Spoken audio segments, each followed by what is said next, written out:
Hi everyone, I'm Dixon, a Year 4 Mechanical Engineering student at Hong Kong U.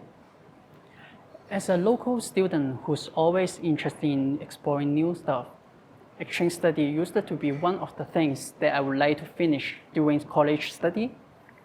Then, through the HKU undergraduate student exchange program, choosing to study in the United States was quite natural to me as robotics and AI are consistently my favorites.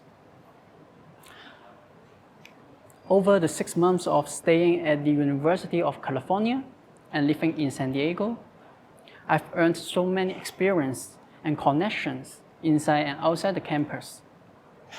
On the one hand, I had the chance to study robotic engineering related courses.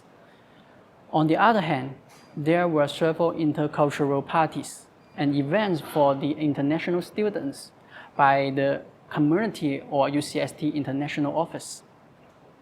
Apart from the organized events, I also hang out with my friends, like traveling around San Diego, visiting theme parks, and boating on the Pacific Oceans. I would say the exchange experience is priceless to me, and more importantly, I had my family there, connecting with my classmates, my friends, my homestay families, and roommates. Last but not least, thanks to the assistance from Hong Kong U IAO, Faculty of Engineering, and the Department of Mechanical Engineering, I believe that the vast diversity of opportunities shows the university's resources to support students' learning and future development. Thank you.